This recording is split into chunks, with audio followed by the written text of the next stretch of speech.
Chaque lundi, pendant 8 ans, mon mari se levait avant le lever du soleil, prenait un sac lourd et disait qu'il allait le jeter à la poubelle. Chaque lundi, pendant 8 ans, je l'ai cru, jusqu'au jour où j'ai décidé d'ouvrir ce sac avant qu'il ne quitte la maison. Et ce que j'ai vu à l'intérieur a détruit tout ce que je pensais savoir sur l'homme avec qui je partageais mon lit. Mais avant de vous raconter ce qu'il y avait dans ce sac, j'ai besoin que vous compreniez qui je suis, d'où je viens et pourquoi cette histoire fait encore si mal aujourd'hui, même après toutes ces années. Je m'appelle Jeanne, Jeanne-Marie Dubois. J'ai 78 ans. Je suis née le 12 mars 1946, dans un petit village de Normandie, dont beaucoup de gens n'ont jamais entendu parler. Un village si petit que tout le monde connaissait tout le monde et où les secrets ne duraient pas longtemps. Ou du moins, c'est ce que je pensais. Aujourd'hui, je suis assise sur la terrasse de ma petite maison. Une maison simple que j'ai achetée avec ma propre sueur, avec mes propres mains, après beaucoup de souffrance. Et j'ai décidé de raconter cette histoire parce que je sais qu'il y a beaucoup de femmes qui ont vécu ce que j'ai vécu. Des femmes qui ont souffert en silence, des femmes qui ont pleuré en cachette, des femmes qui ont enduré ce qu'elles n'auraient pas dû endurer parce qu'elles n'avaient pas le choix, parce qu'elles n'avaient nulle part où aller, parce que le monde disait que c'était comme ça que ça devait être. Mais avant de continuer, je voudrais vous demander quelque chose. Si vous le pouvez, laissez un like sur cette vidéo, appuyez sur le petit bouton « J'aime » en bas. Cela aide énormément cette chaîne à grandir et mon histoire à atteindre plus de personnes qui ont besoin de l'entendre. Si vous n'êtes pas encore abonné, abonnez-vous maintenant et activez la cloche pour ne manquer aucune histoire. Et dites-moi dans les commentaires d'où vous regardez cette vidéo, de quelle ville, de quelle région. Je suis très heureuse de savoir que ma voix arrive loin, dans des endroits que je ne connaîtrai jamais, mais qui font maintenant partie de ma vie à travers ces histoires. Alors, allons-y. Laissez-moi revenir au début de tout. Je suis née dans une famille très pauvre. Mais quand je dis pauvre, ce n'est pas cette pauvreté qu'on voit aujourd'hui, non. C'était une vraie pauvreté. Une pauvreté qui fait mal à se souvenir. Mon père travaillait à la ferme, sur les terres des autres, parce que nous n'avons jamais eu notre propre terre. Il partait de la maison quand il faisait encore noir et ne revenait que lorsque le soleil était déjà parti. Ma mère restait à la maison à s'occuper de moi et de mes 7 frères et sœurs. C'est vrai. Nous étions 8 enfants, 4 garçons et 4 filles. J'étais la 5e, au milieu de l'échelle. Notre maison était en pierres et torchis, avec un sol en terre battue. Il n'y avait pas d'électricité, pas d'eau courante, pas de salle de bain à l'intérieur de la maison. Nous nous lavions dans une bassine dans la cour avec de l'eau que ma mère tirait du puits tôt le matin. En hiver, elle chauffait l'eau sur le poêle à bois pour que nous n'ayons pas froid. En été, l'eau froide était même un soulagement. Nous dormions sur des nattes par terre. Il n'y avait pas de lit pour tout le monde. Mon père et ma mère dormaient dans un vieux lit double qui grinçait chaque fois que quelqu'un bougeait. Les garçons dormaient dans une chambre et les filles dans une autre, tout entassés l'un à côté de l'autre. La nuit, nous entendions les bruits de la campagne, les grillons chantant, parfois le hurlement d'un chien au loin. Et nous dormions avec peur, mais nous dormions parce qu'un enfant fatigué dort n'importe où. La nourriture était ce qu'il y avait, des pommes de terre, des légumes, du pain, du chou du jardin. La viande était un luxe. Elle apparaissait de temps en temps quand mon père réussissait à acheter un morceau de porc, ou quand quelqu'un du voisinage tuait un poulet et le partageait. Les fruits, nous les prenions de l'arbre. Pommes, poires, prunes, c'était ce qu'il y avait de sucré dans notre vie, parce que le sucre coûtait trop cher. Les vêtements étaient tous transmis de l'un à l'autre. Je portais les vêtements que mes sœurs aînées avaient déjà portés, reprisés tant de fois qu'ils ressemblaient parfois plus à du patchwork qu'à de vrais vêtements. Des chaussures seulement pour aller à l'église le dimanche, et encore. Le reste de la semaine, c'était pieds nus, dans la boue, dans la poussière, dans ce qui venait. J'ai peu fréquenté l'école. Je suis allée jusqu'à la 3e année primaire. J'ai appris à lire, à écrire mon nom, à faire des calculs de base, mais j'ai dû arrêter parce que ma mère avait besoin d'aide à la maison et qu'une fille, à cette époque, n'avait pas besoin d'études. Du moins, c'est ce que tout le monde disait. Une fille devait apprendre à cuisiner, à laver, à repasser, à s'occuper de la maison et du mari. Le destin d'une femme était de se marier et d'avoir des enfants. Personne ne m'a jamais demandé ce que je voulais devenir quand je serai grande. Personne ne m'a jamais demandé si j'avais des rêves. Et si j'avais des rêves, je pense que je les avais déjà oubliés tellement la vie était dure. Mon enfance était comme ça. Travail, pauvreté et silence. Nous ne nous plaignions pas parce que se plaindre ne servait à rien. Nous ne pleurions pas devant les autres, parce que pleurer était de la faiblesse. Nous avalions les larmes, avalions la faim, avalions l'envie d'être plus, d'avoir plus, de vivre plus. Et nous continuions parce qu'il n'y avait pas d'autre moyen. Quand j'ai eu 15 ans, ma mère a commencé à parler de mariage. Elle disait que je devenais jeune fille, qu'il était temps de trouver un mari, que si je tardais trop, je resterais vieille fille. Je ne savais pas vraiment ce qu'était le mariage. Enfin, je savais les bases.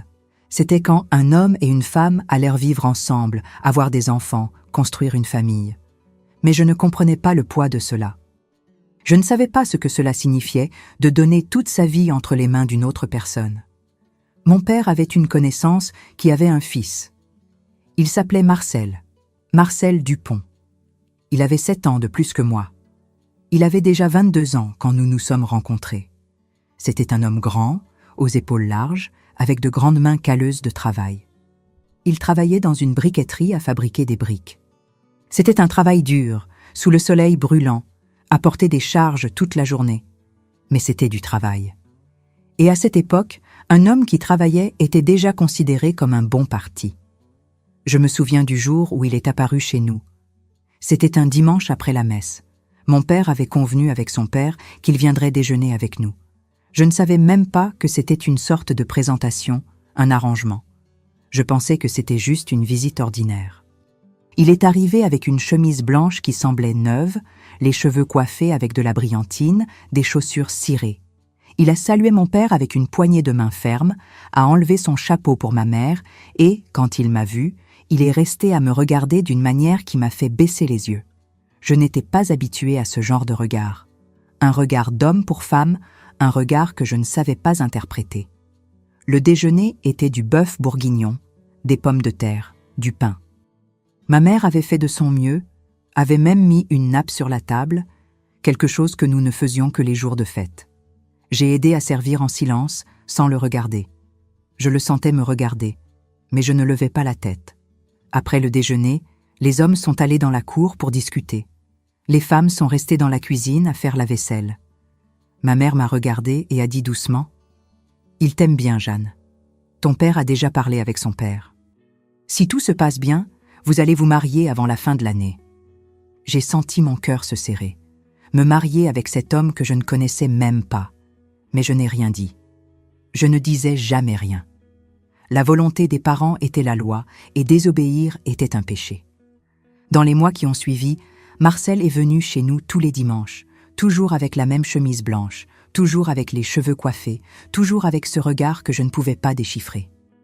Nous parlions peu, il parlait du travail, je répondais par monosyllabes. Il me demandait si je savais cuisiner. Je disais oui. Il me demandait si je savais coudre. Je disais oui. Il me demandait si je voulais avoir des enfants. Je disais oui. Toutes les bonnes réponses pour un mariage dont je ne savais même pas si je le voulais. La demande en mariage a été faite à mon père, pas à moi. J'ai su que j'allais me marier quand ma mère m'a appelé dans la chambre et m'a dit que la date était fixée. 20 novembre 1962. J'avais 16 ans et 8 mois. Il avait 23 ans. Je n'ai pas eu de robe de mariée blanche parce que nous n'avions pas d'argent pour cela. Ma mère a cousu une robe simple en tissu écru, avec de la dentelle sur l'ourlet qu'elle avait gardé de je ne sais où. J'ai mis une petite fleur dans mes cheveux et je suis allée à l'église à pied, parce que l'église était près de la maison et que nous n'avions pas de voiture, pas de calèche, rien. La cérémonie a été rapide. Le prêtre a dit quelques mots dont je ne me souviens pas vraiment, parce que ma tête était ailleurs. J'ai dit oui quand on m'a demandé si j'acceptais Marcel comme mon époux. Il a dit oui quand on lui a demandé s'il m'acceptait. Et voilà, nous étions mariés. Après l'église, il y a eu un déjeuner chez ses parents. Plus de monde que lors de mon déjeuner de présentation, mais toujours peu de monde. Quelques parents, quelques voisins, quelques commères bavardes qui me regardaient et chuchotaient entre elles. J'ai souri tout le temps parce que c'est ce qu'on attendait de moi. Une mariée heureuse, une femme accomplie. À l'intérieur, j'étais terrifiée. Cette nuit-là, je suis allée chez lui, une petite maison de 2 pièces qu'il avait réussi à louer près de la briqueterie. C'était simple, mais c'était plus que ce que j'avais chez mes parents. Il y avait un vrai lit avec un matelas, il y avait un poêle à bois, il y avait une cour avec une bassine et une corde à linge, il y avait une table avec 2 chaises. C'était peu, mais c'était à nous. Je ne vais pas parler de la nuit de noces parce qu'il y a des choses qu'on garde pour soi. Je dirais seulement que je ne savais pas à quoi m'attendre, que ma mère ne m'avait jamais rien expliqué et que j'ai pleuré doucement dans le noir quand il s'est endormi. Pas de douleur, mais de peur. Peur de l'inconnu, peur de l'avenir, peur d'avoir fait le mauvais choix. Mais était-ce un choix si personne ne m'avait jamais demandé ce que je voulais? Les premiers mois de mariage ont été d'adaptation. Je me levais tôt, je faisais du café, je préparais son repas, il partait au travail, je restais à la maison à nettoyer, laver, cuisiner, attendre. Il revenait en fin de journée, fatigué, en sueur, sentant l'argile, dînait en silence, prenait un bain, dormait, et le lendemain, tout recommençait. Nous parlions peu. Il n'était pas un homme de beaucoup de mots, il n'était pas affectueux, il ne donnait pas de baisers, d'embrassades, ne disait pas qu'il m'aimait, mais il n'était pas non plus violent, du moins pas au début. Il n'élevait pas la voix, ne levait pas la main. Il était juste distant, comme si j'étais une employée de sa maison, pas une épouse. Je suis tombée enceinte rapidement. 3 mois après le mariage, j'attendais déjà mon premier enfant. Marcel a reçu la nouvelle avec un sourire. Le premier vrai sourire que j'ai vu sur son visage. Il voulait un garçon pour porter son nom, pour continuer la famille. Quand le garçon est né en août 1963, il a choisi le nom Marcel Junior, comme lui, comme si le garçon était une extension de lui, pas une personne à part entière. J'ai aimé mon fils dès la première seconde, depuis le premier cri, depuis le premier regard. J'ai regardé cette petite créature, ridée, qui pleurait dans mes bras. Et j'ai ressenti un amour que je n'avais jamais ressenti auparavant. Un amour qui faisait mal tellement il était grand. Un amour qui m'a donné la force de continuer. Ensuite sont venus les autres. En 1965, le deuxième est né, que Marcel a appelé Pierre, en hommage à son père. En 1967, le troisième est né, qui a reçu le nom d'Antoine en hommage à mon père. 3 garçons, 3 bouches à nourrir, 3 raisons pour moi de tout endurer ce qui allait suivre. Et c'est à peu près à cette époque, après la naissance d'Antoine, que j'ai commencé à remarquer quelque chose d'étrange. Chaque lundi, mon mari se levait plus tôt que d'habitude. Avant le lever du soleil, avant le chant du coq, il se levait doucement, essayant de ne pas me réveiller, mais je me réveillais toujours. Une mère de 3 jeunes enfants a le sommeil léger, le moindre bruit réveille. Je restais calme, les yeux fermés, faisant semblant de dormir encore, et je l'entendais bouger dans le noir, prendre quelque chose, ouvrir la porte de derrière, sortir dans la cour. Et chaque lundi, il revenait avec un sac en toile, de ceux en toile de jute lourde. Il mettait le sac dans un coin près de la porte d'entrée et disait que c'était des ordures, qu'il allait les jeter en chemin vers le travail. Au début, je n'ai rien pensé. Des ordures sont des ordures. Tout le monde a des ordures à jeter. Mais les mois passaient et ce sac du lundi devenait une routine étrange. Quel genre d'ordures accumule-t-on pendant une semaine entière et jette-t-on seulement le lundi? Et pourquoi le sac était-il toujours si lourd? Et pourquoi trouvait-il toujours le moyen de partir avec avant que je ne me réveille vraiment, comme s'il ne voulait pas que je voie? Les questions ont commencé à apparaître dans ma tête, mais je les repoussais au fond. Une femme ne questionne pas son mari, une femme fait confiance, une femme obéit. Je me répétais cela chaque fois que la curiosité me tenaillait. Mais la curiosité est une chose étrange. Plus on essaie de l'ignorer, plus elle grandit. C'est comme une démangeaison qu'on ne peut pas gratter. Plus on essaie de ne pas penser, plus on pense. Et ainsi les années ont passé. 1, 2, 3, 4, 5, 6, 7, 8 ans. 8 ans de lundi avec ce sac mystérieux. 8 ans de questions avalées. Des années à faire semblant que tout était normal jusqu'à ce lundi de juin 1970, le jour où tout a changé, le jour où j'ai finalement ouvert le sac et découvert que l'homme avec qui je m'étais mariée, le père de mes enfants, l'homme qui dormait à côté de moi chaque nuit, était un parfait inconnu. Avant de vous raconter ce lundi de juin 1970, j'ai besoin que vous compreniez comment était ma vie pendant ces années. Parce qu'on ne peut pas comprendre le poids d'une découverte si on ne connaît pas le poids que la personne portait déjà avant. Être marié à cette époque, mes chers, était très différent d'aujourd'hui. Aujourd'hui, les femmes ont une voix, ont le choix, ont la liberté, peuvent travailler à l'extérieur, peuvent avoir un compte en banque, peuvent décider combien d'enfants elles veulent avoir ou si elles n'en veulent pas du tout. Elles peuvent se séparer si le mariage ne va pas bien. Elles peuvent recommencer. Dans les années 60, rien de tout cela n'existait. Une femme mariée était la propriété du mari. Je n'exagère pas. C'est comme ça que la société voyait les choses. C'est comme ça que la loi traitait. Une femme ne pouvait pas ouvrir un compte en banque sans l'autorisation du mari. Elle ne pouvait pas travailler sans l'autorisation du mari. Elle ne pouvait pas voyager sans l'autorisation du mari. Elle ne pouvait presque rien faire sans qu'un homme signe en bas, disant qu'il le permettait. Et le divorce, n'y pensez même pas. Le divorce n'a été légalisé en France qu'en 1975, et encore avec beaucoup de restrictions. Avant cela, le mariage était pour toujours, jusqu'à ce que la mort nous sépare. Et si la mort tardait à venir, patience, vous enduriez.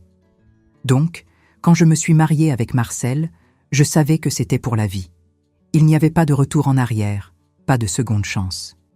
Ce que j'avais, c'était ça, et je devais faire en sorte que ça marche, coûte que coûte. Les premières années de mariage, comme je l'ai déjà dit, ont été d'adaptation. J'apprenais à être épouse, à être femme au foyer, à être mère.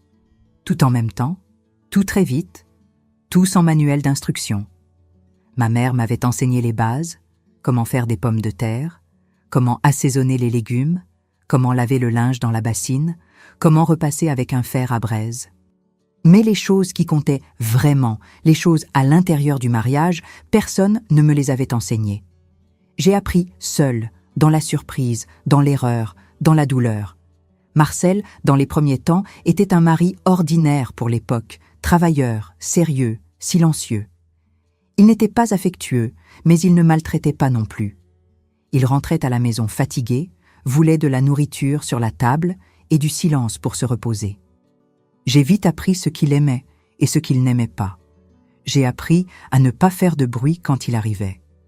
J'ai appris à ne pas me plaindre quand il ne complimentait pas la nourriture. J'ai appris à ne rien demander parce que demander était dérangé.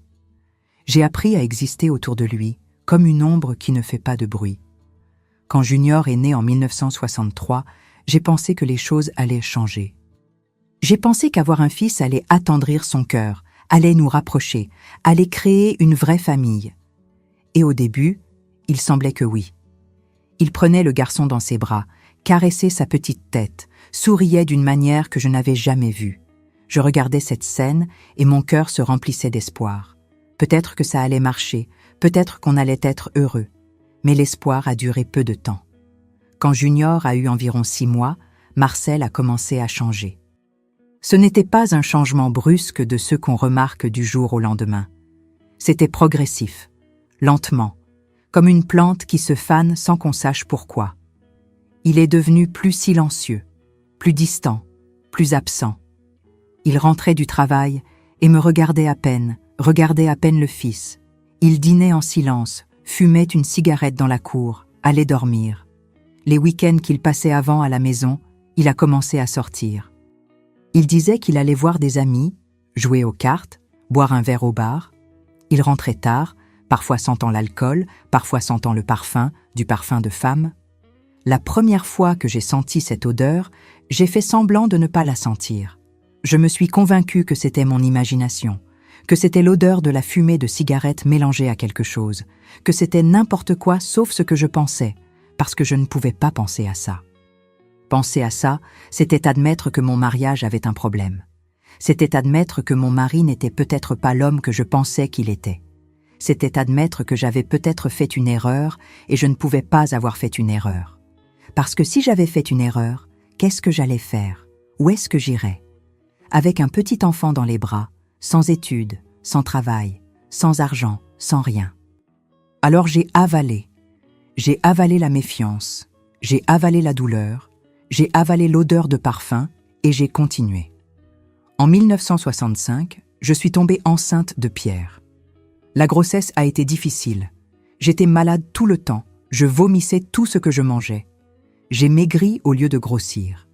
Le médecin a dit que c'était normal, que chaque grossesse était différente, que je devais me reposer. Mais comment se reposer avec un garçon de 2 ans à s'occuper et une maison à entretenir? Je travaillais de la même manière, juste plus lentement, plus fatiguée, plus épuisée. Marcel n'a même pas remarqué, ou s'il a remarqué, il ne l'a pas montré. Il continuait dans la même routine. Travail pendant la semaine, sortie le week-end, silence à la maison et les lundis avec le sac mystérieux qui, à ce stade, faisait déjà partie du paysage. Si courant que je n'y prêtais même plus attention. Ou plutôt, j'essayais de ne pas y prêter attention. Pierre est né en mai 1965, dans la même chambre où Junior était né, avec la même sage-femme, Madame Colette, une dame aux mains rudes et au cœur tendre, qui aidait les femmes de la région à accoucher depuis l'époque de ma grand-mère. L'accouchement a été rapide, plus rapide que le premier. Et quand j'ai entendu le cri de mon 2e fils, j'ai pleuré aussi, de soulagement, de fatigue, d'un amour qui débordait. 2 garçons, 2 fils, 2 raisons de continuer. Marcel en voulait plus. Il voulait une grande famille, pleine de fils, pour porter son nom. Je ne voulais plus rien. Mon corps était épuisé, mon esprit était épuisé. Mais la volonté de la femme ne comptait pas. Quand le mari voulait, la femme obéissait. Il n'y avait pas cette histoire de choisir, de prévenir, de planifier. On acceptait ce que Dieu envoyait, et Dieu envoyait toujours un de plus.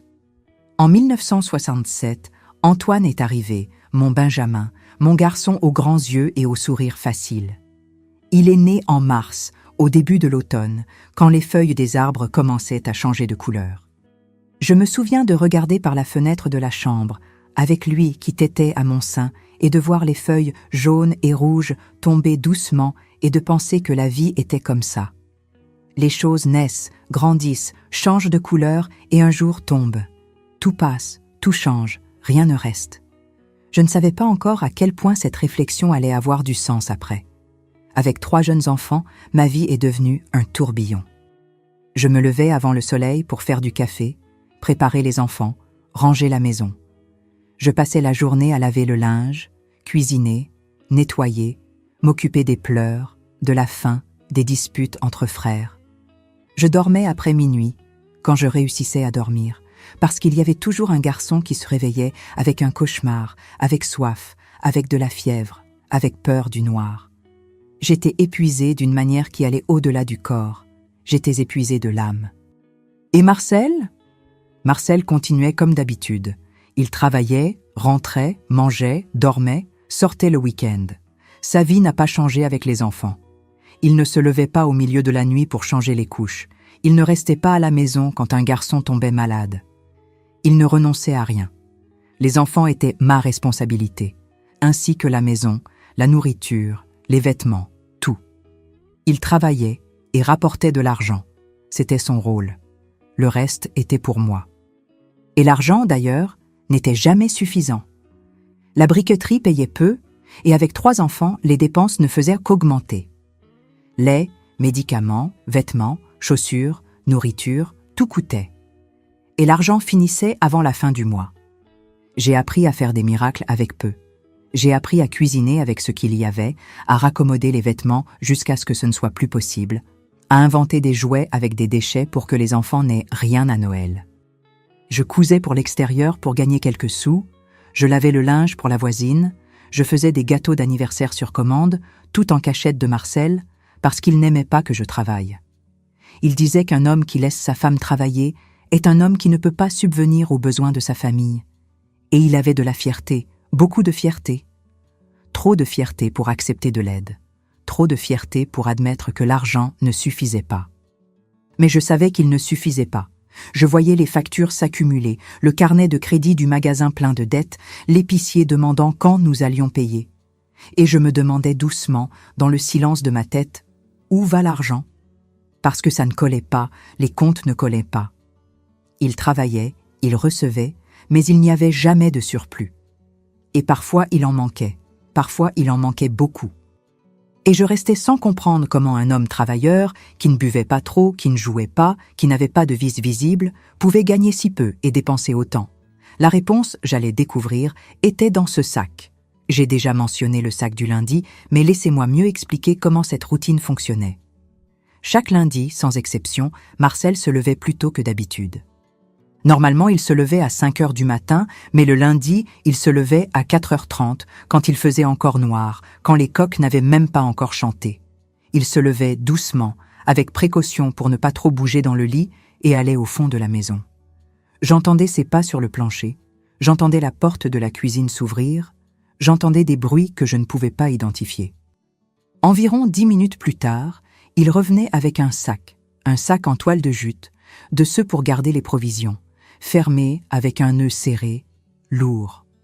Je voyais qu'il était lourd par la façon dont il le portait, à 2 mains, en faisant un effort. Il mettait le sac près de la porte d'entrée et allait prendre un café, comme si rien ne s'était passé. Quand j'ai demandé la première fois ce que c'était, il a répondu sans me regarder. Des ordures. Je les emmène à la poubelle. Et j'ai accepté parce qu'une femme acceptait à cette époque. Une femme ne questionnait pas, ne doutait pas, n'insistait pas. Le mari a parlé, s'était dit, mais les années passaient et le sac devenait de plus en plus présent dans mes pensées. C'était tellement de choses qui n'avaient pas de sens. Premièrement, quel genre d'ordures pesait autant? Nos ordures de cuisine étaient peu. Nous n'avions pas de gaspillage. Tout était utilisé. Les épluchures devenaient du compost. Les restes devenaient de la nourriture pour le cochon de la voisine. Il n'y avait pas ces ordures volumineuses, lourdes, qui nécessitaient un sac de cette taille. Deuxièmement, pourquoi seulement le lundi? Les ordures de la ville passèrent le mardi et le vendredi. S'il voulait jeter des ordures, il aurait plus de sens de les jeter le lundi pour attraper le camion du mardi. Mais alors, pourquoi ne pas aussi les jeter le jeudi pour attraper celui du vendredi? Pourquoi seulement un jour spécifique de la semaine? Troisièmement, pourquoi se levait-il si tôt? Les ordures pouvaient attendre. Il pouvait emporter le sac en chemin vers le travail à l'heure normale. Pourquoi se lever à l'aube, dans le noir, en silence, comme s'il cachait quelque chose? Et quatrièmement, la chose qui me dérangeait le plus, pourquoi emportait-il le sac au fond de la maison et revenait avec encore plus lourd? D'où venait ce poids? Qu'est-ce qu'il mettait là-dedans qui n'y était pas avant? J'ai pensé 1000 choses. J'ai pensé qu'il pouvait voler des choses du travail, des briques ou des tuiles pour vendre en douce. J'ai pensé qu'il pouvait cacher de l'argent quelque part dans la cour et l'emporter progressivement. J'ai pensé qu'il pouvait être impliqué dans quelque chose de mal, de la contrebande, du jeu, du crime. La tête voyage quand on n'a pas de réponse. La tête invente ce qu'elle ne sait pas. Mais je n'ai jamais ouvert le sac. Pendant 8 ans. Je n'ai jamais eu le courage d'ouvrir. Peur. C'était la peur. Peur de découvrir quelque chose que je ne voulais pas savoir.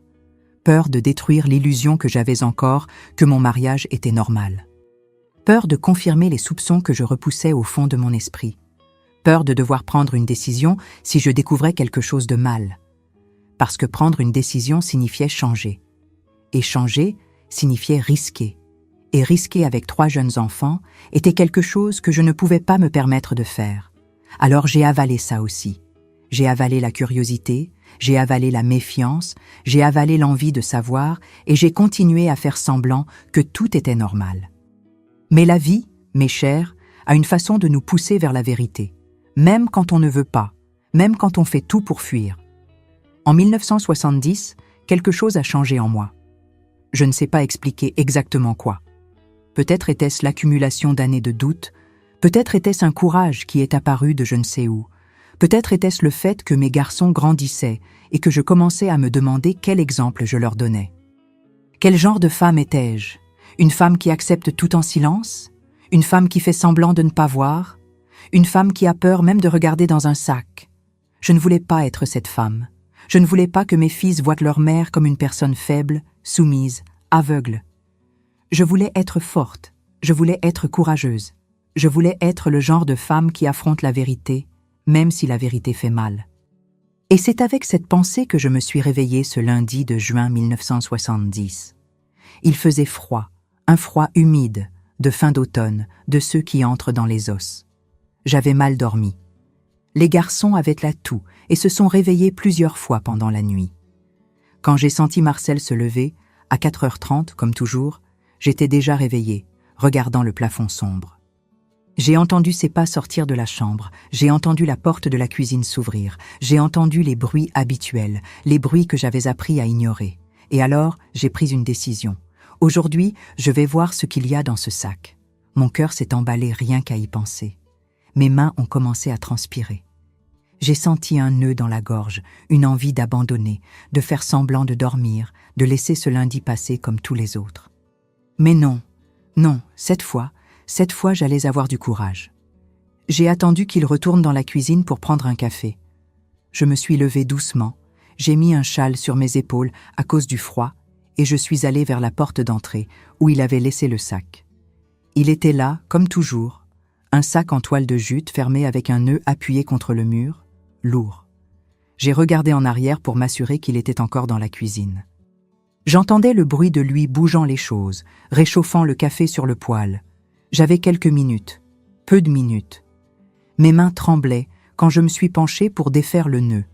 Le nœud était serré, comme s'il voulait qu'il soit difficile à ouvrir, ou peut-être était-ce juste mon imagination. Peut-être que je cherchais du sens là où il n'y en avait pas. J'ai réussi à défaire le nœud. J'ai ouvert le sac, et ce que j'ai vu à l'intérieur, mes chairs, a fait s'effondrer mon monde.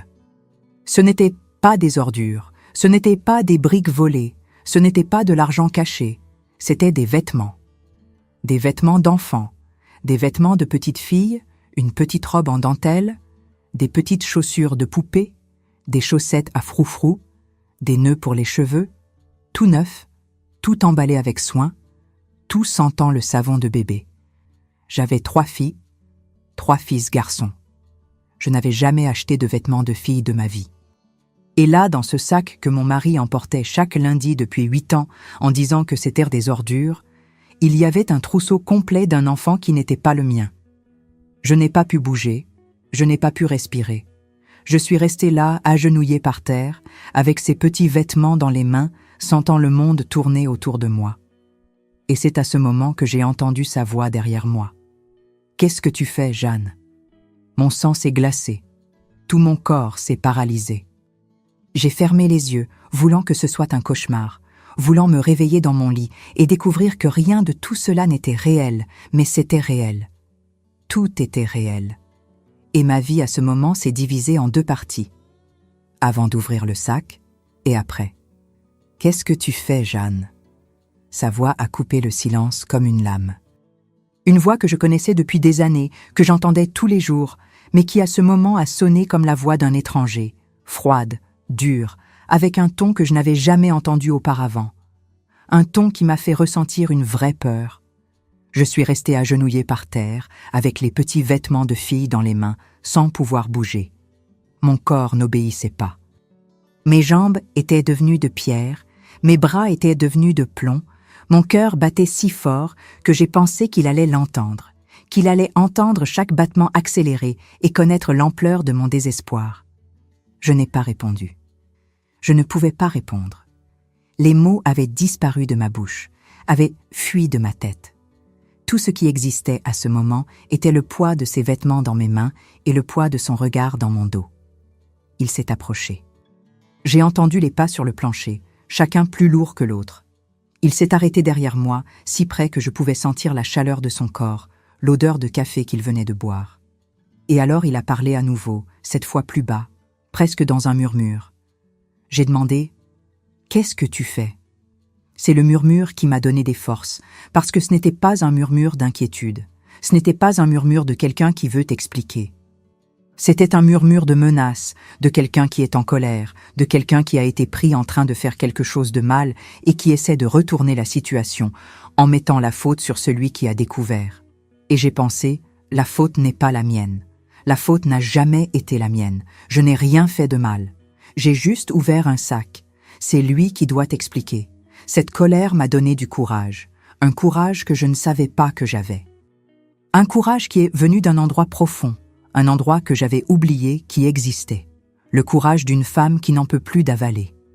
Je me suis levée doucement, je me suis tournée vers lui, j'ai regardé dans ses yeux pour la première fois depuis longtemps et j'ai parlé avec une voix que je n'ai même pas reconnue comme la mienne.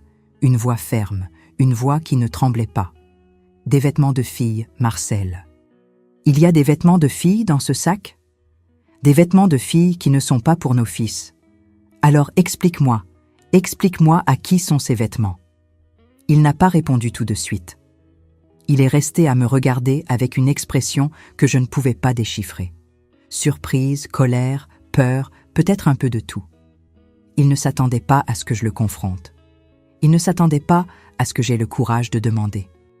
Après tant d'années de silence, d'acceptation, de faire semblant de ne pas voir, il s'était habitué à une femme qui ne questionnait pas.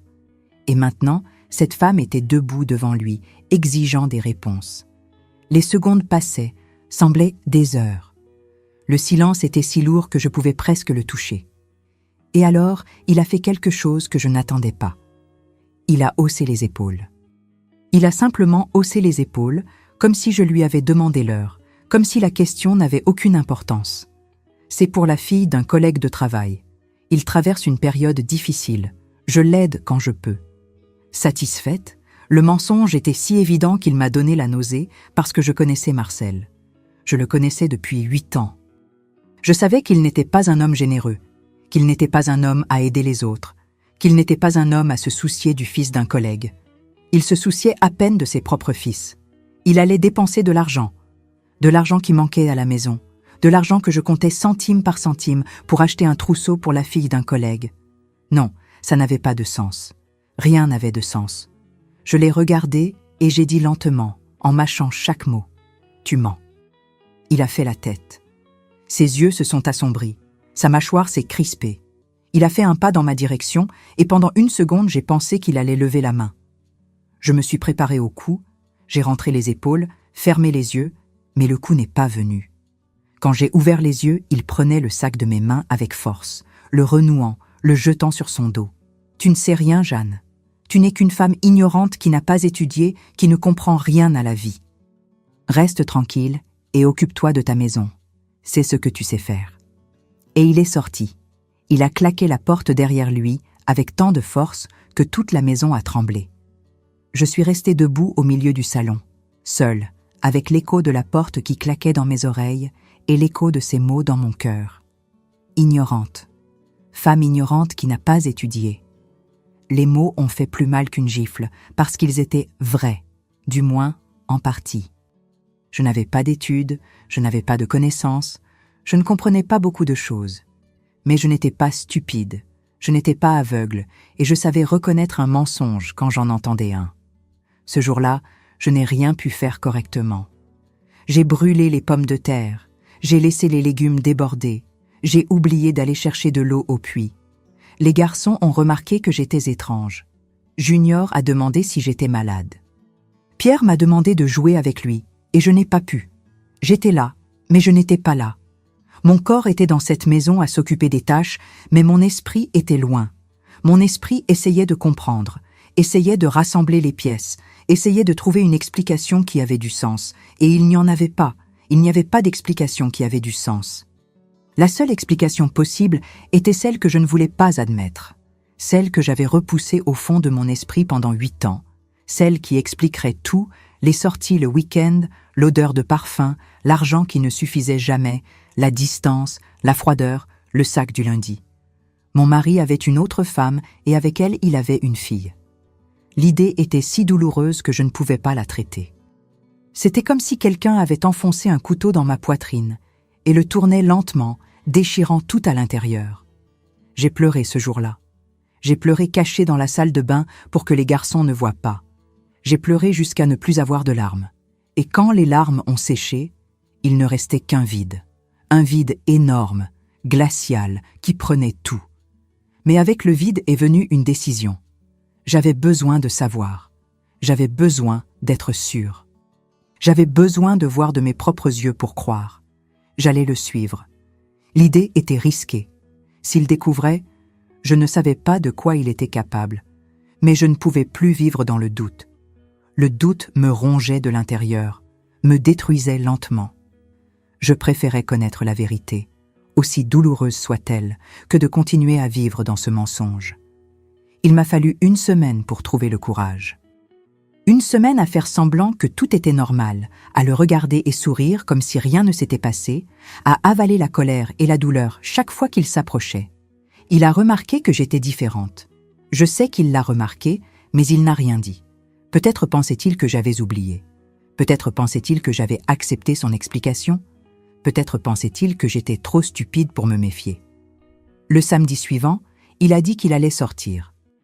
Il a dit qu'il allait voir des amis, qu'il rentrerait tard pour que je ne l'attende pas réveillée. La même histoire que toujours, le même mensonge que toujours. Mais cette fois, j'étais préparée. J'avais arrangé avec Madame Colette, la sage-femme qui avait aidé à la naissance de mes garçons, de laisser les enfants avec elle pendant quelques heures. J'ai dit que je devais aller au centre régler des choses, et elle a accepté sans trop poser de questions. Elle aimait mes garçons, et il l'aimait. C'était une des rares personnes en qui j'avais confiance. Quand Marcel est sorti de la maison, j'ai attendu environ 10 minutes. Mon cœur battait la chamade, mes mains transpiraient, mon estomac était noué. J'ai mis une robe simple, un foulard sur la tête pour me déguiser, et je suis sortie derrière lui. Il est allé à pied, a marché dans les rues de terre de notre quartier, est passé par la place centrale, est passé par l'église, et a continué à marcher vers une partie de la ville que je ne connaissais pas bien. Une partie plus éloignée, où les maisons étaient de plus petites et plus simples, où vivaient les familles les plus pauvres. J'ai gardé mes distances. Je marchais lentement, faisant semblant de me promener, m'arrêtant de temps en temps pour regarder une vitrine, pour lasser ma chaussure, pour n'importe quoi qui justifiait d'être là.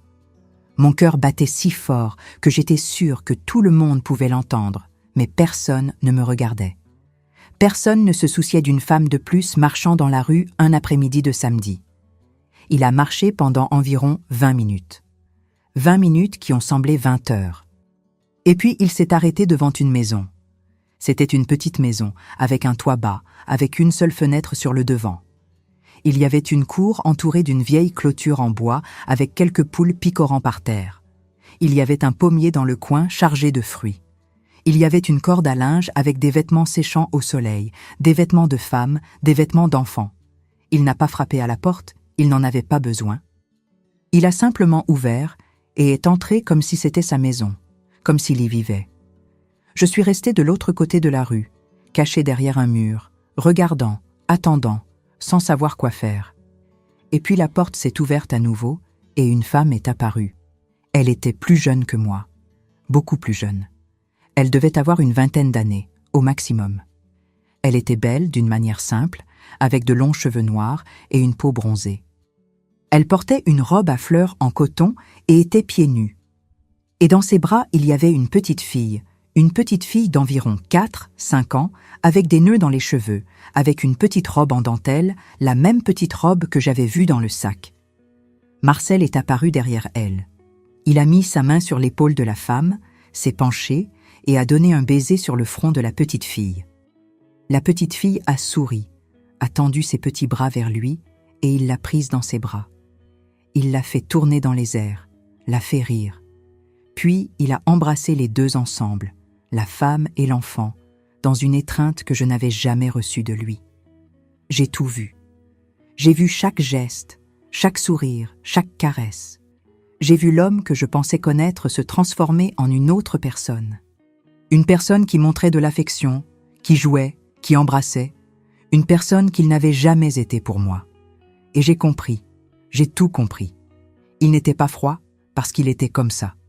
Il était froid avec moi. Il n'était pas distant parce qu'il ne savait pas montrer de l'affection. Il était distant de moi. Tout l'amour qu'il avait, toute l'affection qu'il était capable de donner, il la donnait à elle, à l'autre, à la femme qu'il avait choisi d'aimer, alors que j'étais juste la femme qu'il avait été obligé d'épouser.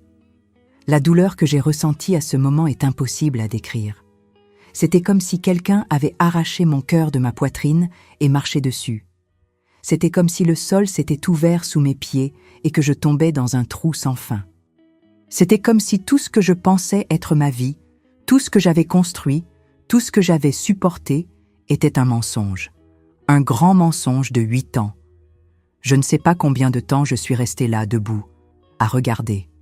Minutes, heures. Le temps avait perdu son sens.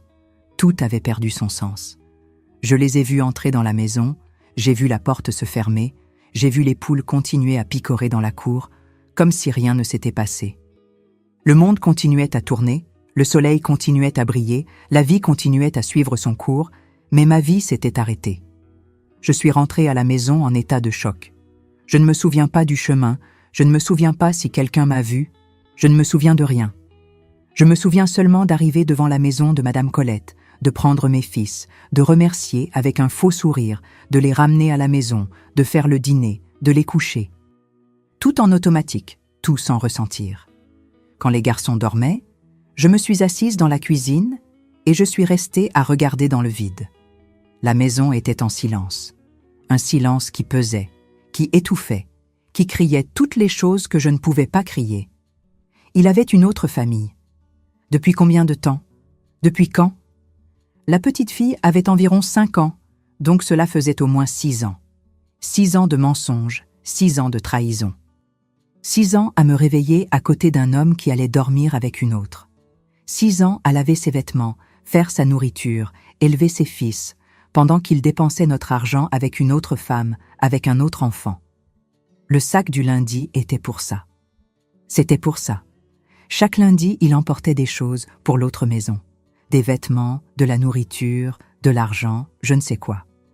Tout ce qui manquait dans notre maison allait là-bas. Tout ce que j'économisais, tout ce que je faisais des miracles pour étirer, il le prenait et l'emportait pour elle.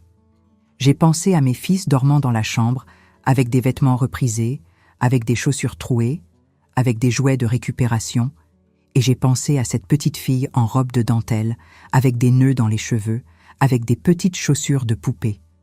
Tout neuf, tout acheté. Pendant que les miens manquaient de nécessaire, la colère est venue avec la douleur. Une colère que je n'avais jamais ressentie auparavant. Une colère qui brûlait, qui consumait, qui faisait bouillir mon sang. Je voulais crier, je voulais tout casser, je voulais aller jusqu'à cette maison et traîner cette femme par les cheveux, montrer à elle qui était la vraie épouse, qui avait les enfants légitimes, qui avait le droit d'être avec lui. Mais je n'ai rien fait de tout ça, parce qu'avec la colère est venue la honte. La honte d'être la femme trompée, la honte de ne pas avoir remarqué avant, la honte d'avoir cru aux mensonges, d'avoir accepté les excuses, d'avoir été si aveugle, si stupide, si naïve. Et est venue la peur de le dire à quelqu'un et de devenir sujet de commérage, la peur de le confronter et d'être battu, la peur de demander la séparation et de se retrouver dans la rue sans maison, sans argent, sans rien. La peur de perdre mes fils, parce qu'à cette époque les fils restaient avec le père, la mère n'avait pas de droit, la peur de tout, de tout, de tout. Alors, j'ai fait ce que je faisais toujours. J'ai avalé la colère, j'ai avalé la douleur, j'ai avalé la honte, j'ai avalé la peur, j'ai tout poussé dans un coin sombre en moi, j'ai fermé à clé et j'ai fait semblant que ça n'existait pas. Quand Marcel est rentré à la maison cette nuit-là, tard, sentant le parfum bon marché et l'alcool, j'ai fait semblant de dormir. Il s'est couché à côté de moi, s'est tourné de l'autre côté et en quelques minutes ronflait comme si rien ne s'était passé, comme si la vie était normale. Et je suis restée là, les yeux ouverts dans le noir, regardant le plafond, l'entendant respirer, sentant la chaleur de son corps près du mien. Le corps d'un étranger, le corps d'un homme que je ne connaissais pas, le corps du père de mes fils, qui était aussi le père d'un autre enfant. Je n'ai pas dormi cette nuit-là, ni les nuits suivantes. Le sommeil était parti avec l'innocence, avec la confiance, avec tout espoir que j'avais encore que mon mariage pouvait marcher. J'avais découvert la vérité que je voulais savoir, la vérité que j'avais besoin de savoir. Mais maintenant que je savais, qu'est-ce que j'allais faire? J'avais 3 fils, Je n'avais pas d'études, je n'avais pas de travail, je n'avais pas d'argent, je n'avais nulle part où aller. La maison était la sienne, l'argent était le sien, la vie était la sienne. Je n'étais qu'un accessoire, un objet qui faisait partie du mobilier. Si je le confrontais, qu'est-ce qui allait se passer?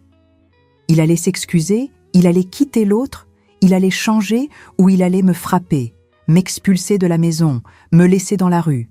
Si je partais, où est-ce que j'irais?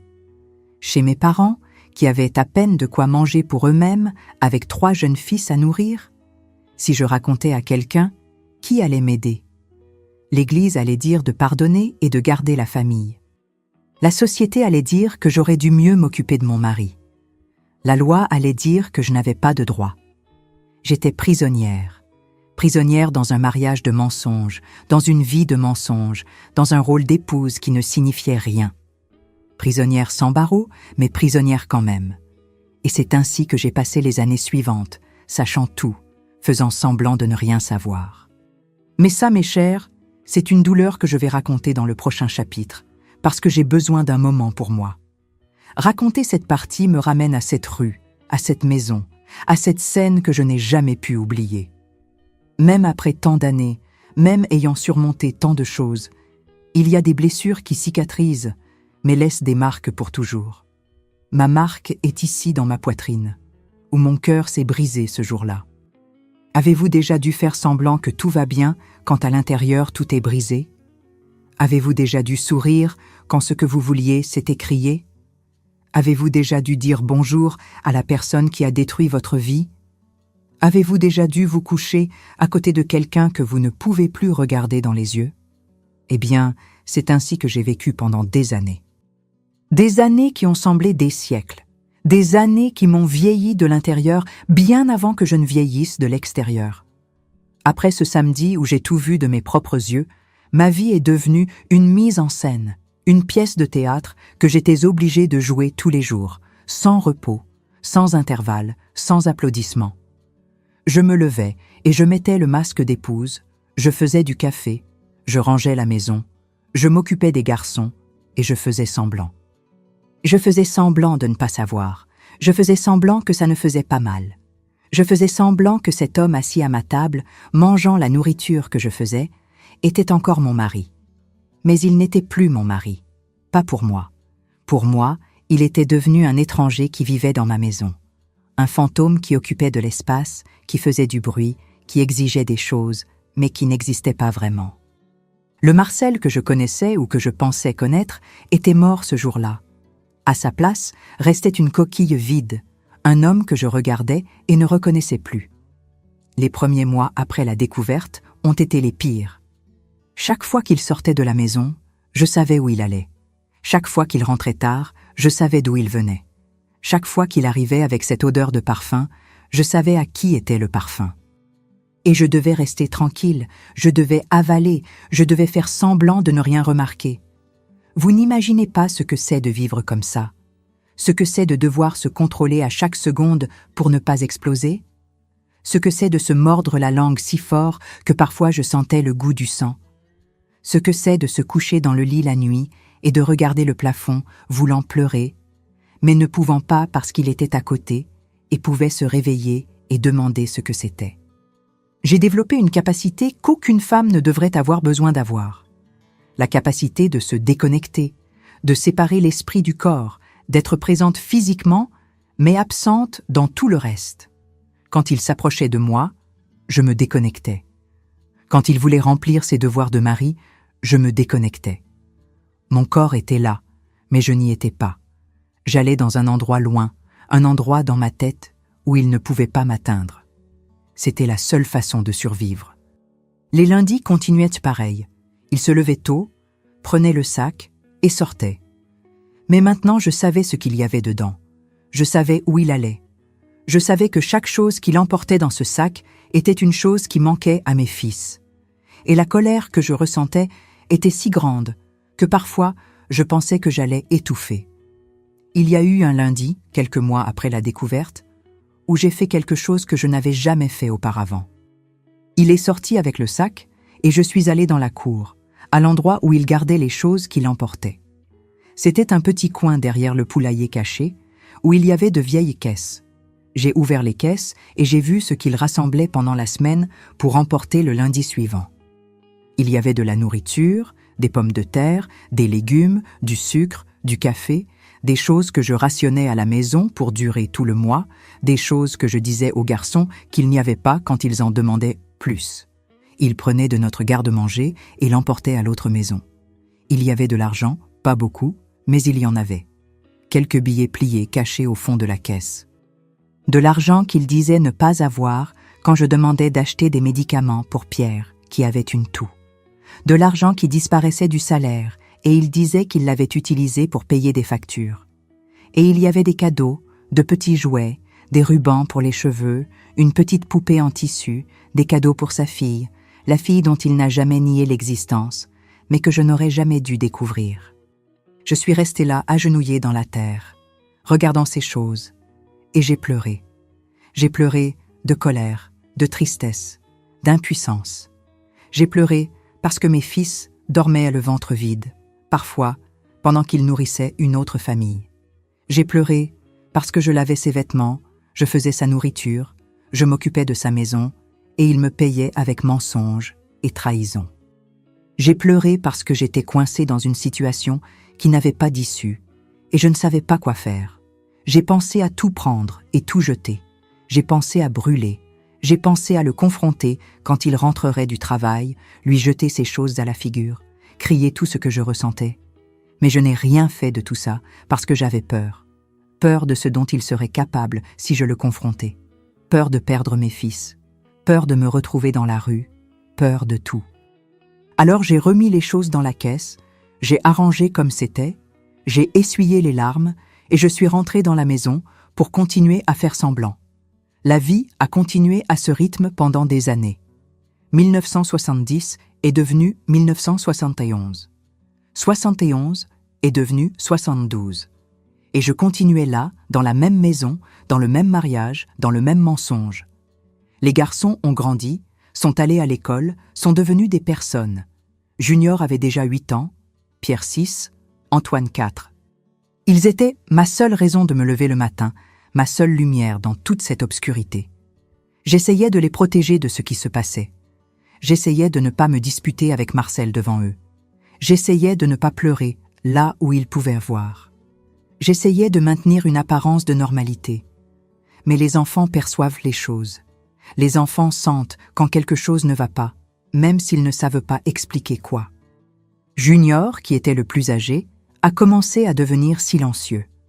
Lui, qui était un enfant joyeux, bavard, plein d'énergie, s'est refermé progressivement. Il a arrêté de jouer dans la rue avec les amis, a arrêté de raconter comment s'était passée la journée à l'école, a arrêté de demander des choses. Il restait dans un coin seul, avec un regard triste qui me brisait le cœur. Une fois, je lui ai demandé ce qui se passait, et il a dit quelque chose que je n'ai jamais oublié. Il a dit qu'il n'aimait pas voir le père être méchant avec moi, qu'il n'aimait pas entendre le père parler fort, qu'il voulait qu'on soit une famille heureuse, comme les familles des dessins animés. Je l'ai serré si fort dans mes bras que j'ai pensé que j'allais l'écraser, et j'ai promis doucement à son oreille qu'un jour tout irait bien, qu'un jour on serait heureux. Je ne savais pas comment, je ne savais pas quand, mais j'ai promis. Pierre était différent. Il réagissait avec colère, frappait ses frères, répondait mal, cassait des choses. Je savais que cette colère n'était pas la sienne. C'était une colère qu'il absorbait de l'environnement, du climat lourd qui régnait dans cette maison. Mais je ne savais pas comment aider. J'arrivais à peine à m'aider moi-même. Antoine, le Benjamin, était celui qui comprenait le moins. Il était encore trop petit pour percevoir les détails, mais il sentait la tension. Parfois, il se réveillait à l'aube, pleurant, m'appelant, disant qu'il avait fait un cauchemar. J'allais jusqu'à sa chambre, je me couchais à côté de lui, je lui faisais des caresses jusqu'à ce qu'il se rendorme. Et souvent, je dormais là même, sur le matelas étroit, avec mon fils dans mes bras, parce que c'était le seul endroit de la maison où je me sentais en paix. Marcel, pendant ce temps, devenait de plus en plus distant. Il ne me parlait presque plus, ne me regardait presque plus. Quand il rentrait à la maison, il allait directement dans la cour fumer. Ensuite, Il dînait en silence, regardait un peu la télévision que nous avions achetée à crédit et allait dormir. Le week-end, il disparaissait. Parfois, il revenait le dimanche soir, parfois seulement le lundi matin. Et je ne demandais plus rien. Il n'y avait pas de raison. La communauté a commencé à percevoir que quelque chose n'allait pas. Les voisines commentaient, les commères bavardaient. Au marché, les gens me regardaient d'une manière étrange. Dans une petite ville, rien ne reste caché très longtemps. Quelqu'un a dû le voir entrer dans cette maison. Quelqu'un a dû commenter avec quelqu'un qui a commenté avec quelqu'un. Et soudain tout le monde savait, sauf l'épouse, ou du moins c'est ce qu'il pensait. Une voisine, Madame Juliette, une dame à la langue bien pendue qui adorait savoir la vie des autres, est venue un jour chez moi avec l'excuse de demander du sucre. Je savais qu'elle ne voulait pas de sucre, elle voulait de l'information, elle voulait voir ma réaction, elle voulait découvrir si je savais ou non. Elle tournait autour du pot, posant des questions indirectes, disant des choses comme « Votre mari travaille beaucoup, n'est-ce pas ? Je ne le vois presque jamais par ici, et un homme qui sort beaucoup de chez lui finit par trouver des problèmes dans la rue. » J'ai répondu tout en monosyllabes, sans donner d'ouverture, sans rien montrer.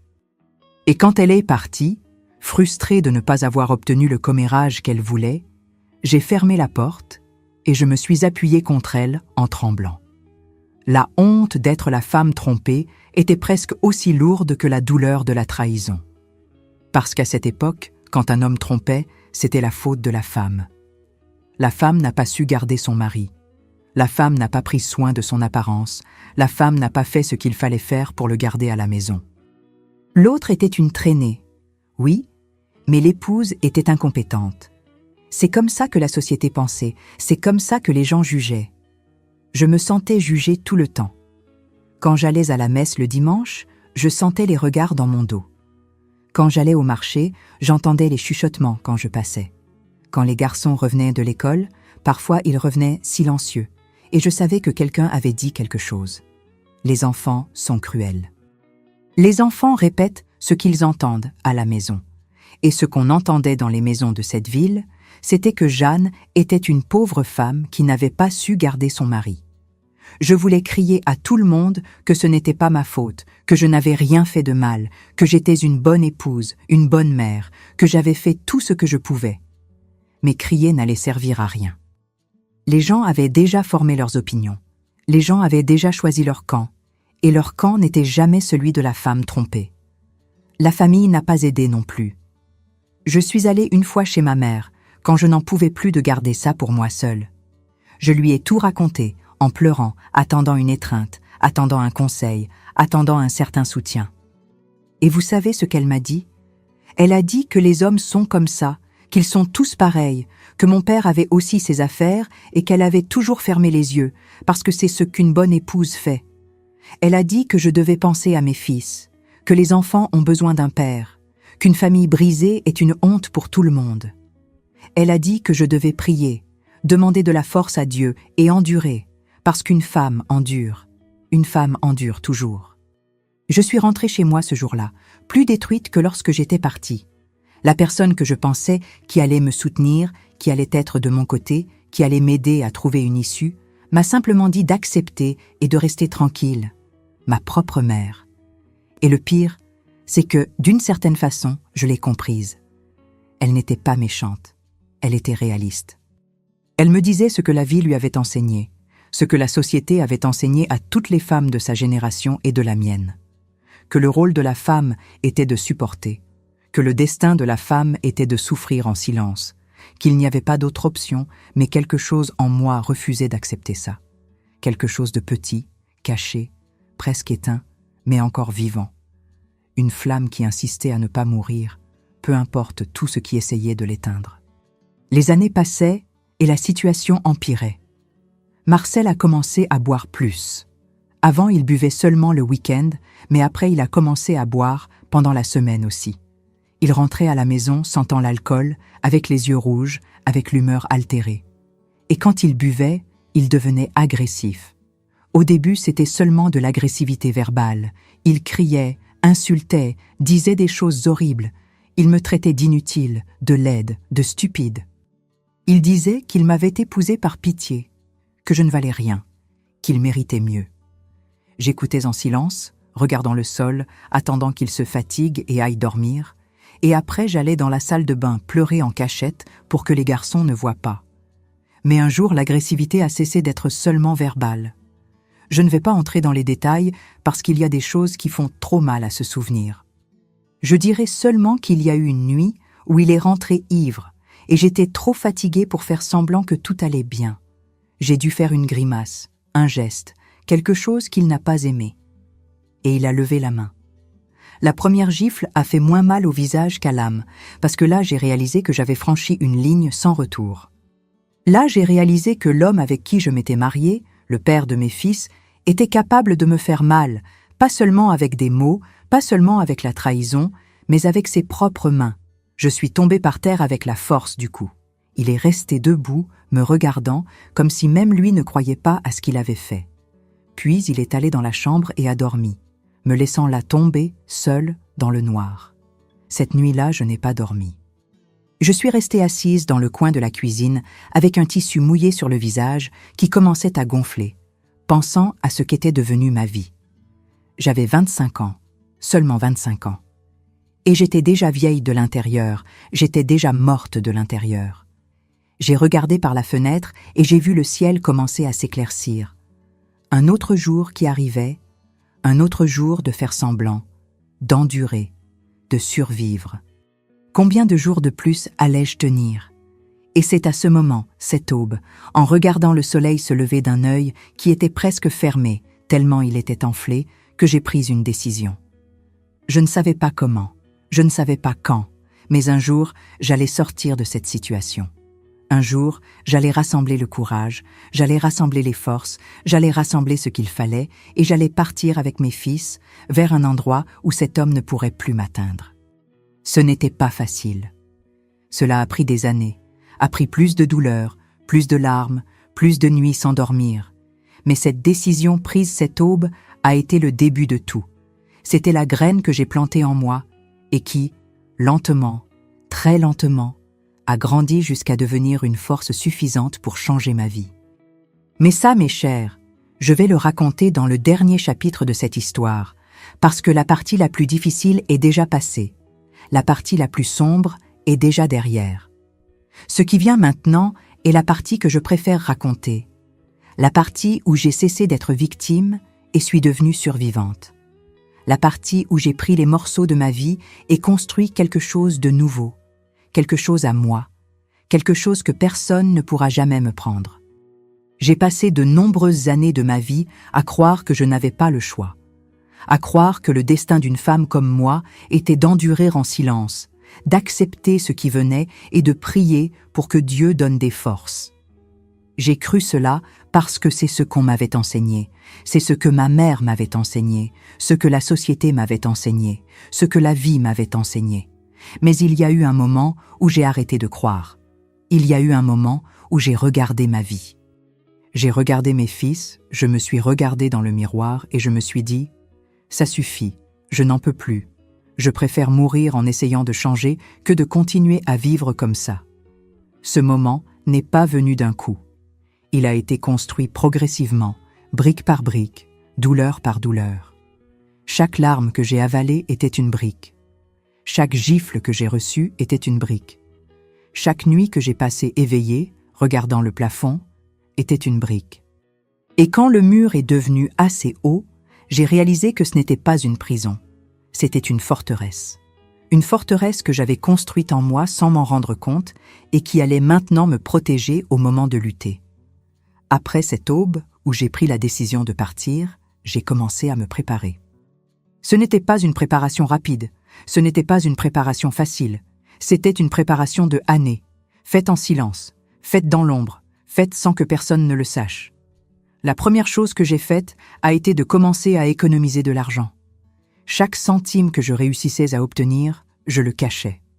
L'argent que je gagnais en cousant pour l'extérieur, en lavant le linge, en faisant des gâteaux, tout allait dans une cachette que moi seule connaissais. C'était un trou derrière une pierre détachée dans le mur de la cour, couvert de terre, invisible pour qui ne savait pas qu'il était là. J'y allais chaque semaine, je mettais un peu plus et je comptais ce que j'avais. C'était peu, c'était très peu. Mais c'était à moi. C'était le début de ma liberté. La deuxième chose que j'ai faite a été de commencer à étudier à nouveau, pas une vraie école, parce que je n'avais ni le temps ni les moyens pour ça. Mais j'ai pris les livres de mes fils, les livres de l'école, et j'ai commencé à lire. La nuit, quand tout le monde dormait, j'allumais une bougie et je lisais jusqu'à ce que mes yeux brûlent. Je voulais apprendre, je voulais me préparer. Je savais que si je partais, j'aurais besoin de travailler vraiment. Et pour travailler, j'avais besoin de savoir plus que ce que je savais. La troisième chose que j'ai faite a été de commencer à faire attention aux autres femmes, aux femmes qui avaient réussi à se séparer, aux femmes qui vivaient seules, aux femmes qui travaillaient et nourrissaient leurs enfants sans mari. Elles existaient, même si elles étaient peu nombreuses, même si elles étaient mal vues par la société. Je les observais de loin, essayant de comprendre comment elles avaient fait, ce qu'elles avaient affronté, comment elles avaient survécu. Et chaque histoire que je découvrais me donnait plus d'espoir. Il y a eu une femme en particulier qui m'a beaucoup marquée. Elle s'appelait Françoise, mais tout le monde l'appelait Madame Fran. C'était une couturière qui vivait de l'autre côté de la ville, dans une petite maison louée avec 3 enfants, comme moi. Son mari était parti des années auparavant, disparu avec une autre femme, et elle était restée avec les enfants et les dettes. Tout le monde pensait qu'elle allait retourner chez ses parents, qu'elle allait devenir mendiante, qu'elle allait se perdre, mais elle ne s'est pas perdue. Elle a retroussé ses manches et est allée travailler. Elle cousait jour et nuit, faisait des vêtements pour toute la ville, a élevé ses enfants seule. Et quand je l'ai connue, les enfants étaient déjà grands, travaillaient, aidaient à la maison. Elle avait réussi. Je suis allée parler à Madame Fran un après-midi avec l'excuse de commander une robe. Mais en réalité, je voulais entendre son histoire. Je voulais comprendre comment elle avait fait. Et elle m'a tout raconté avec cette voix calme de quelqu'un qui a déjà passé par le pire et a survécu. Elle a dit quelque chose que je n'ai jamais oublié. Elle a dit « Jeanne, on pense toujours qu'on ne va pas y arriver. Mais quand il n'y a pas d'autre moyen, on découvre une force qu'on ne savait même pas qu'on avait. Le secret est de faire le premier pas. Le reste vient. » Le premier pas était ce que je devais faire, mais le premier pas était le plus difficile, parce que cela signifiait affronter, cela signifiait ouvrir la bouche et dire les mots que je n'avais jamais dits. Cela signifiait regarder Marcel et dire que je savais tout, que je n'acceptais plus, que je voulais partir. Et j'avais peur, très peur. Peur de sa réaction, peur de la violence, peur de ce qui pouvait arriver. Les années passaient pendant que je me préparais. 1973, 74, 75. Mes fils ont grandi. Junior avait déjà 12 ans, Pierre 10, Antoine 8. Ils n'étaient plus de jeunes enfants, c'étaient des garçons qui comprenaient les choses, qui voyaient ce qui se passait à la maison, qui souffraient avec moi, même sans parler. Marcel empirait avec le temps. Il buvait de plus en plus, travaillait de moins en moins.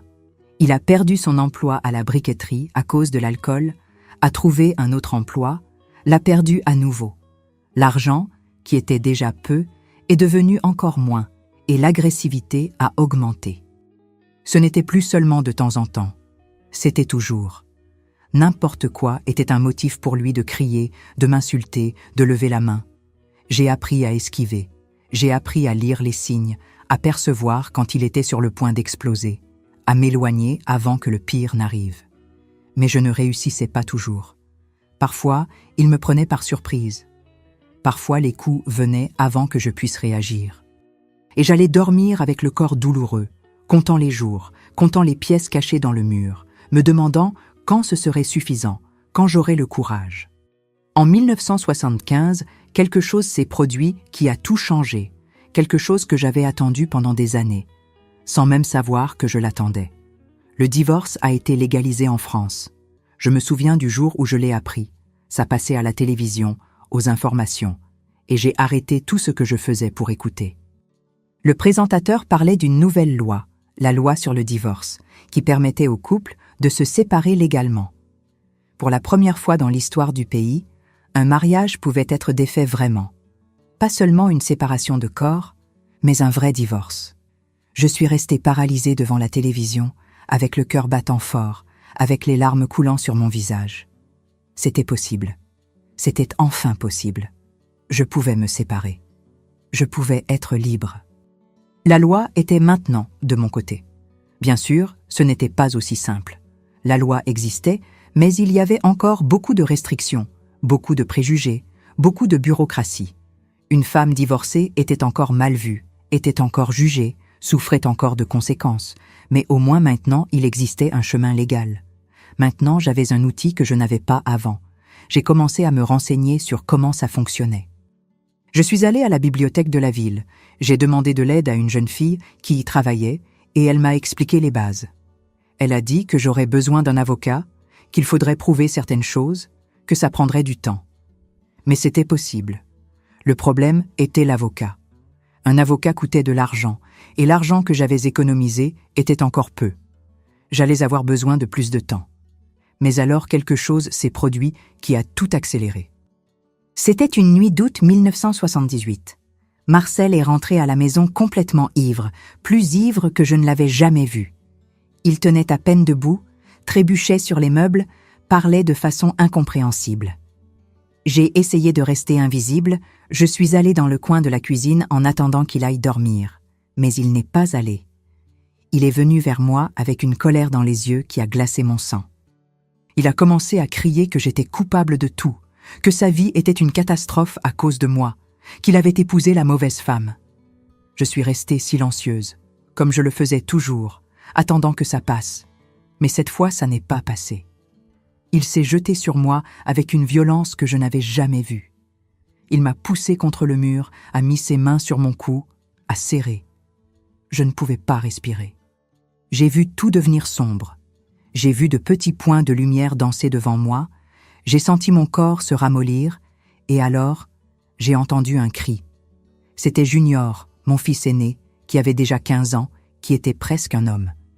Il avait entendu le bruit, était sorti de sa chambre, avait vu son père en train de m'étrangler et il a crié. Mais il n'a pas seulement crié, il a avancé. Mon fils de 15 ans a sauté sur le dos de son père et a commencé à frapper. Il a frappé avec ses poings, il a frappé avec colère, il a frappé avec toute la force qu'il avait. Marcel m'a lâché, surpris, et s'est tourné vers le garçon. Pendant une seconde, j'ai pensé qu'il allait frapper Junior aussi, qu'il allait faire mal à mon fils, qu'une tragédie allait se produire, mais ça ne s'est pas produit. Marcel a regardé son fils, m'a regardé, tombé par terre, essayant de respirer, a regardé ses propres mains et quelque chose en lui a changé. Quelque chose s'est brisé. Il a fait quelques pas en arrière, s'est adossé au mur et a glissé jusqu'au sol et a commencé à pleurer. Je n'avais jamais vu cet homme pleurer. En 16 ans de mariage, je n'avais jamais vu une larme sur son visage. Et là il était, assis par terre dans la cuisine, pleurant comme un enfant, murmurant des choses que je ne comprenais pas. Pierre et Antoine étaient apparus à la porte, effrayés, sans comprendre ce qui se passait.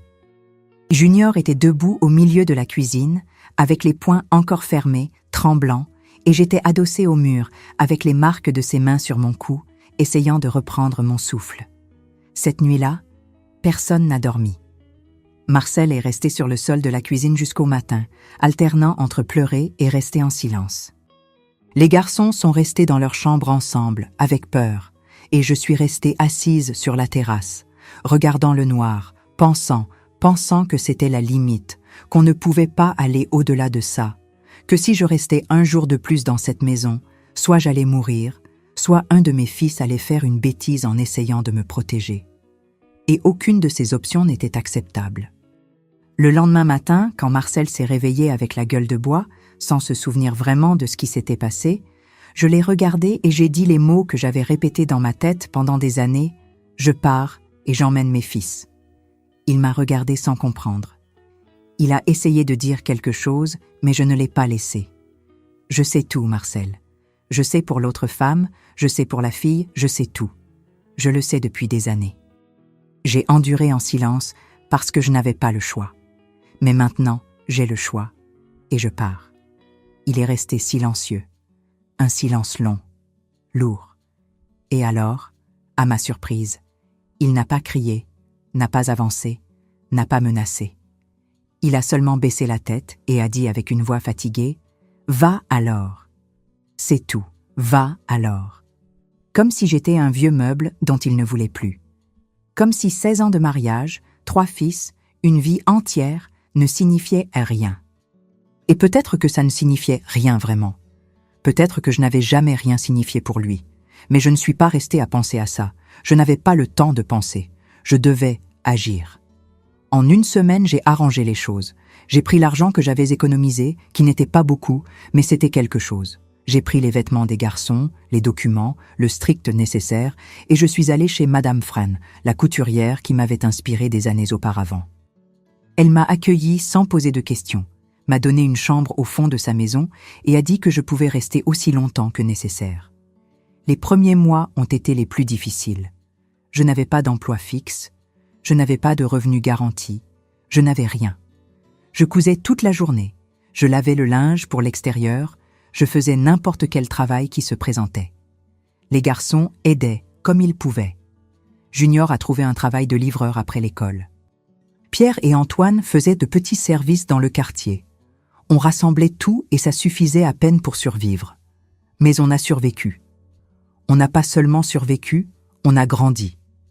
Lentement, très lentement, les choses se sont améliorées. J'ai trouvé un emploi dans une usine de couture avec un salaire fixe. J'ai réussi à louer une petite chambre rien qu'à nous, petite, mais à nous. Les garçons ont continué à étudier, parce que j'y tenais, parce que je savais que les études étaient la seule chance pour eux d'avoir une vie différente de la mienne. Le divorce a été prononcé en 1980, après beaucoup de bureaucratie, beaucoup de maux de tête, beaucoup de papiers signés, mais il a été prononcé. Et quand j'ai tenu ce document dans mes mains, le document qui disait que je n'étais plus mariée à Marcel Dupont, j'ai pleuré. J'ai pleuré de soulagement, de libération, d'une joie que je pensais ne plus jamais ressentir. J'étais libre, enfin libre. Les années qui ont suivi ont été de reconstruction. J'ai beaucoup travaillé. J'ai travaillé plus que je pensais être capable de travailler, mais je travaillais avec joie, parce que chaque centime que je gagnais était à moi, était le fruit de mon effort, allait construire la vie que j'avais choisie. Mes fils ont grandi et sont devenus de bons hommes. Junior est devenu professeur. Aujourd'hui, il enseigne dans une école publique. Il apprend aux enfants à lire et à écrire, comme j'ai appris seul ces nuits à la bougie. Pierre est devenu mécanicien, a son propre garage, emploie d'autres personnes. Antoine, mon Benjamin, a étudié la médecine avec une bourse, est devenu docteur, sauve aujourd'hui des vies dans un hôpital de la capitale. J'ai 8 petits-enfants et 3 arrière-petits-enfants. Une grande famille, bruyante, pleine d'amour. Ils me rendent visite le week-end, remplissent ma maison de rire, de désordre, de vie. Et chaque fois que je les regarde, je pense à cette femme de 20 et quelques années qui pensait qu'il n'y avait pas d'issue.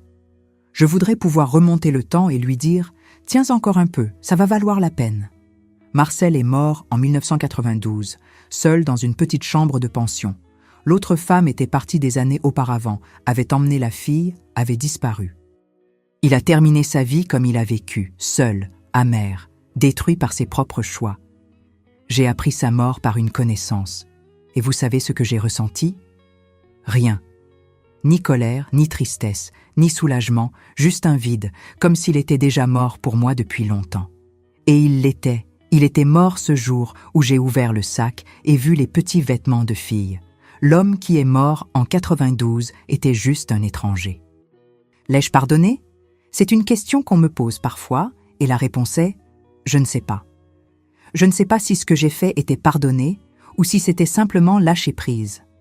Lâcher le poids, lâcher la colère, lâcher le ressentiment. Parce que porter ces choses est trop lourd, et j'avais déjà porté assez de poids pour toute une vie. Ce que je sais, c'est que j'ai choisi de ne pas laisser ce qu'il a fait définir qui je suis. Je suis plus qu'une femme trompée. Je suis plus qu'une victime de violence. Je suis une survivante, une guerrière, une femme qui est tombée de nombreuses fois, mais s'est relevée à chaque fois. Et si vous écoutez cette histoire et que vous vous identifiez, si vous traversez quelque chose de similaire, si vous pensez qu'il n'y a pas d'issue, je veux dire une chose, il y a toujours une issue. Ça peut sembler qu'il n'y en a pas. Ça peut sembler que le monde est fermé, que toutes les portes sont verrouillées, qu'il n'y a pas de lumière au bout du tunnel, mais il y en a. Parfois, on doit creuser son propre tunnel. Parfois, on doit enfoncer sa propre porte. Mais il y a une issue. Le premier pas est de croire que vous méritez plus, parce que vous le méritez. Toute femme mérite d'être traitée avec respect, avec dignité, avec amour. Et si la personne qui est à vos côtés n'offre pas ça, alors cette personne ne mérite pas d'être à vos côtés. Je sais que c'est difficile, je sais que ça fait peur, je sais qu'il y a 1000 choses qui nous retiennent.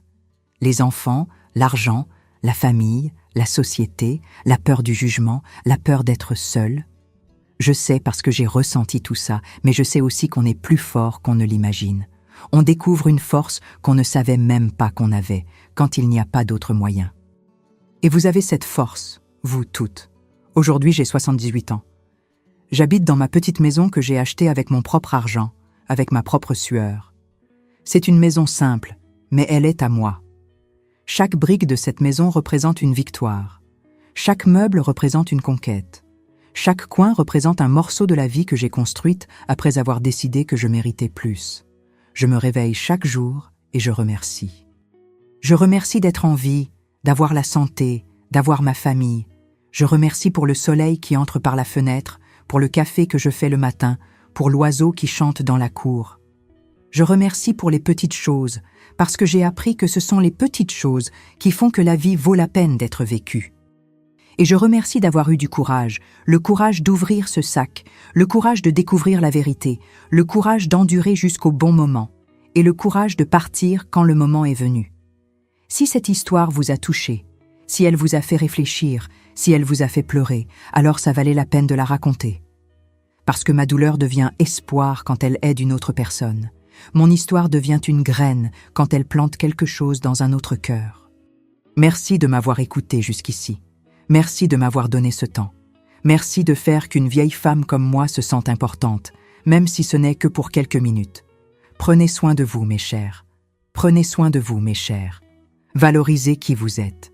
Ne laissez personne éteindre la lumière qui existe en vous. Et souvenez-vous, peu importe la taille de la tempête, elle passe toujours. Et quand elle passe, le soleil brille plus fort. Un bisou de cette grand-mère qui vous aime.